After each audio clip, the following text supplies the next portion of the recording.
పెద్ద కొండరాల మధ్యన పూజలు అందుకుంటున్న స్వయంభూ జలధార వినాయకుడు ప్రపంచానికి తెలియకపోయినా ప్రతి శనివారం అద్భుతంగా పూజలు అందుకుంటున్నాడు.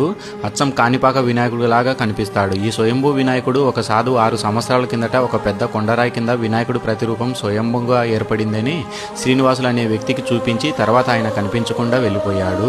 నువ్వు ఒక్క షేర్ చేస్తే ప్రపంచానికి ఖచ్చితంగా వినాయకుడి గురించి తెలుస్తుంది. కడప పాలకొండరాయస్వామి దేవస్థానం దగ్గర నుంచి 200 మీటర్లు శేషాచలం అడవిలో స్వయంభూగా వెలిసిన జలధార వినాయకుడు 2 పెద్ద బండరాల మధ్యన పూజలు అందుకుంటున్నాడు. ఆయన ప్రతిరూపంపై జలధార పడుతూ ఉండడంతో జలధార వినాయకుడు అనే పేరు వచ్చింది. వినాయకుడి దగ్గరికి భక్తులు రాక కోసం శ్రీనివాసులరావు గారు పడిన కష్టము మామూలు విషయం కాదు.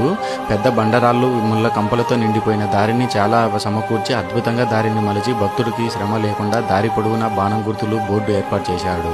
ఆయన సంతోషం జలధార వినాయకుడు ప్రపంచానికి తెలియజేయాలని కోరుకుంటున్నాడు. మార్చి 19వ తేదీ ఉగాది రోజున వినాయకుడి దగ్గరికి అద్భుతమైన పూజలు వచ్చే భక్తులకు దాదాపు 500 మందికి అన్నప్రసాదం కార్యక్రమం ఏర్పాటు చేశాడు. ఖచ్చితంగా జలధార వినాయకుడిని ప్రతి ఒక్కరు దర్శనం చేసుకుంటారని కోరుకుంటున్నాను. ఈ వీడియో ఫుల్ వీడియో చూడాలనుకుంటే కింద రెడ్ మార్క్ దగ్గర ఉంది, చూడండి.